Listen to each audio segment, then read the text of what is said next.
Economic and Financial Crimes Commission decided to clamp down on the activities of bureau de change operators as they stormed major places in Lagos, Ibadan, Abuja, Kano to try to address the situation.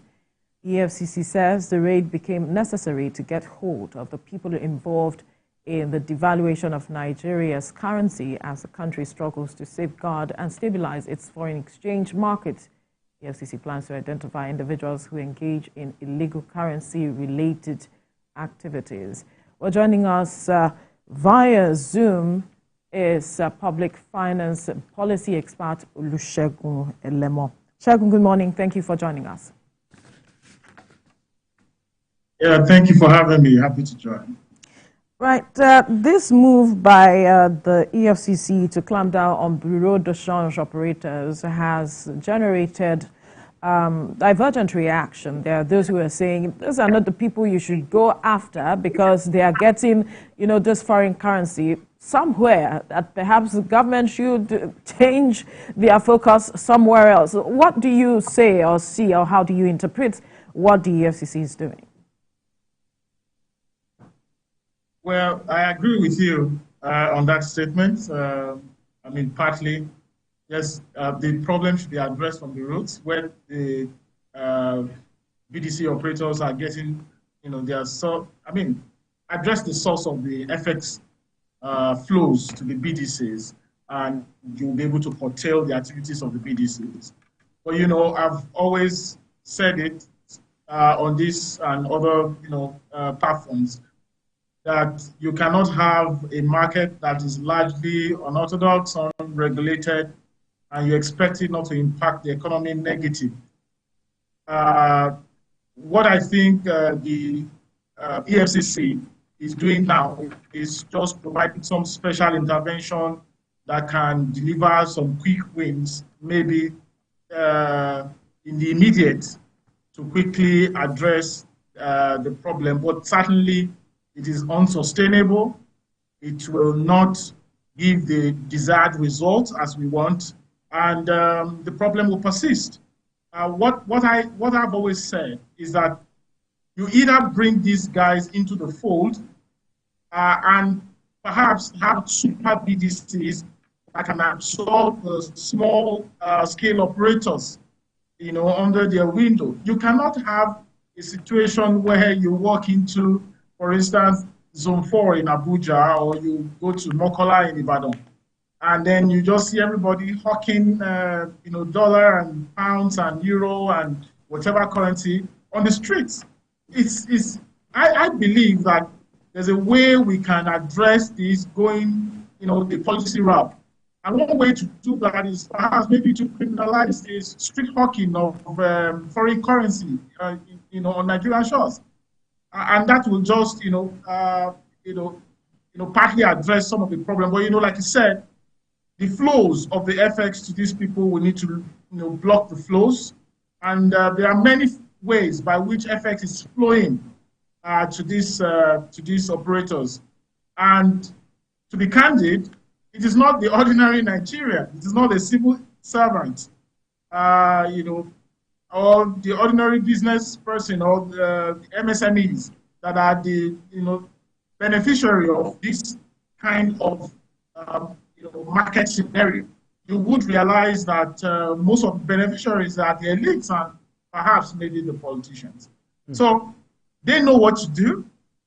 They need to come together at the National Assembly and say, okay, it's enough, and then put a policy behind it and let the necessary instruments of government get to work.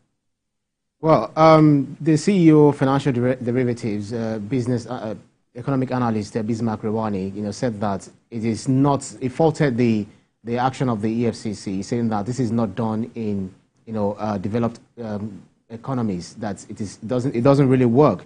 He now said that if the CBN wakes up tomorrow and said that, listen, we are going to inject the market with $500 million, and that's just definitely going to chase the bureau de change operators into the bush. Do you agree with him? You see, I respect Mr. Rewani a lot, and of course I follow him, a lot. and I agree with him that the EFCC's activities is well, we can't say it's illegal, but it's not proper, right? In a proper environment, you don't have that. But like I said, it's a quick intervention that perhaps the authorities are hoping will yield some immediate, instant results. Whether that is yielding the instant results, I don't know. We need to look at the numbers. But like I said, again, that is not sustainable. It's not the best practice. You cannot continue to go that route. Yeah, on the issue of the CBN injecting monies into the system and how it will leave out the BDC operators. The problem is that once the CBN injects FX into the system, it gets mopped up. And we need to look at the trend. It gets mopped up, whether through the regular banking system, or this issue of business travel allowance, personal travel allowance, which the CBN now said they will not give cash over the counter for those demands. I think that the CBN is waking up to its responsibility, but even if the CBN injects heavy flows into the system today, there is a tendency that those flows will be mopped up, because you recall that before the elections, the former central bank governor had said that 85% of currency in circulation were not within the banking system. That posed, that is a lot of risk on its own. And what that meant, or what it means even now, is that there's a lot of Naira in the hands of a few people. And when you inject FX into the system, they can use the Naira, to mop up those FX and will still continue in the same cycle. So there's more to do, and they can really do more. And one of the measures that can be taken, like I said, is to criminalize, street hawking of FX, currencies on Nigerian shores. Right. Right, Segun, yeah, it's concerning to know if it is quite difficult to really regulate this sector or this people and their activities, because we have seen, this is not the first time we are clamping down on the activities of bureau de change operators. We've been doing that over the years, and like you mentioned, it's just treating the symptoms, not really getting to the root of the matter. Is it that we do not have the political will to really go for the persons who are really, hitting us hard with regards to what is happening? Absolutely, that's what it is. You can say that again. It's the political will. You see, the interest at play, is a very sensitive interest. And what is at stake is also huge politically. And when you look at who are the real operators of the BDCs, where part of the country are they, the political capture from there, and all of those interests. So you want to be very careful how you address the issue. And I understand that politicians wanting to play to political sentiments is okay, right? For politicians, that's the game. But economically, does it make sense? Those are the issues. And socioeconomically, does it make sense to the people? Those are the issues. And when you compare all of these risks, you want to take the best decision in the interest of the people. So I think that in any case, if a politician wins election, what does the Constitution say? You should look at the welfare and the security of the people. So if you have a factor within the system that is now putting the welfare and the security of the people at risk, I think the stakeholders need to come together and say, okay, let's find a better way to behave. And I think that a better way to behave is to regulate the market, go after the market. I'm not saying that you cannot have operators. I'm saying that you cannot have operators that are moving cash around everywhere.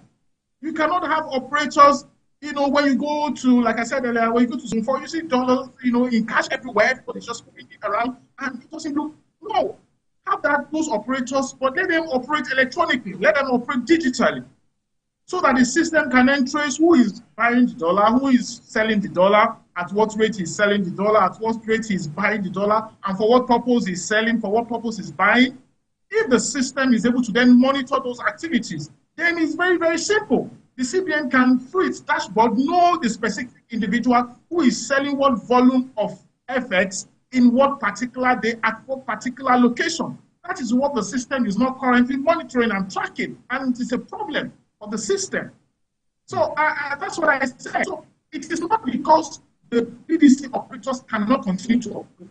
They can continue to operate, but under what framework are they operating? And in what manner are they operating? And is the system, the financial system of the country, able to track their activities? I think those are the things that are of concern.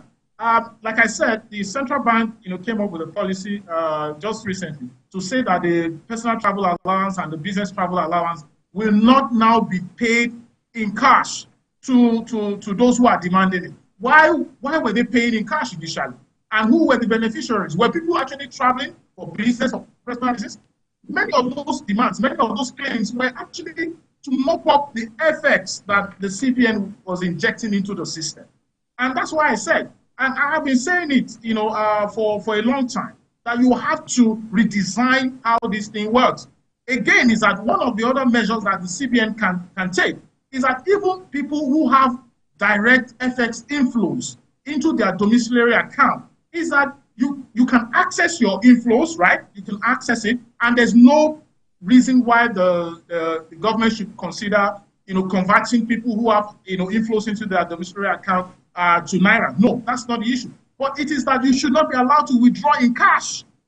You should not be allowed to withdraw your FX inflow in cash over the counter. Everything you want to do, if you need to convert, if you need to do anything or make a transfer out of the country or whatever it is you want to do it electronically. Let us be able to see what you are doing and to be able to monitor it and account for it. Once that is done, and then you criminalize, street hawking of FX, currencies, I mean, you will see everybody, start to shape up. Well, there's a question that has always been in my head, for oftentimes. I would like you to help me understand this, because many countries around the world use coin as form of exchange, form of currency. Talk about the United Kingdom, the US, Canada, Japan, even the Eurozone countries, Australia, etc. In my understanding, I know that it allows for transaction efficiency and symbol of stability, but Nigerians probably do not want this, due to, I'm wondering why we start spending coins beyond people's, preference for bank notes.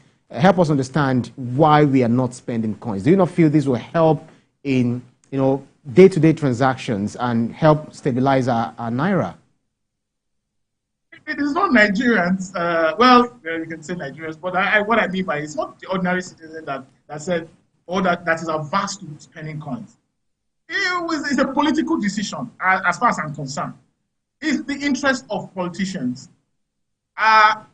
Today, if coins are available, and recall that we did reintroduce, the central bank reintroduced coins, and I don't think that policy to reintroduce the coins at that time had been abolished or reversed. No. The problem is that the coins were now withdrawn and not made available to people anymore. So that policy, I can't remember if that policy was reversed. So ideally, we should have coins in the system as I speak, if that policy had not been reversed. But again, why don't we have coins? It's just, some elites who feel no, we can't be carrying coins around and all that. When you go outside the country, you buy something with notes, you get change. Even at duty-free shops, at airports and all that, you buy with notes, whether with dollar or with pound or whatever. And sometimes you get change, you get coins. I have coins. I have coins with me that are foreign currencies. I have coins in Nigerian currency that I cannot use because nobody is accepting it. So those are the issues. So whether it's the ordinary, it's not the ordinary Nigerian. And if today the central bank, decide to reintroduce or decide to then make coins available, as long as there are products that can be purchased, as long as services that can be purchased. Of course, if you do aggregate some coins to a particular number, you should be able to buy certain products. So I think that it is for us to accept that we want this to be done. And then it is, but then the decision is left for the politicians. Right. Quickly, because we are inching close to wrapping up this conversation, the role of banks, commercial banks, how do we also rein in on them? Because there are a majority of Nigerians who are pointing accusing fingers to these banks, saying they are also culpable. Quickly.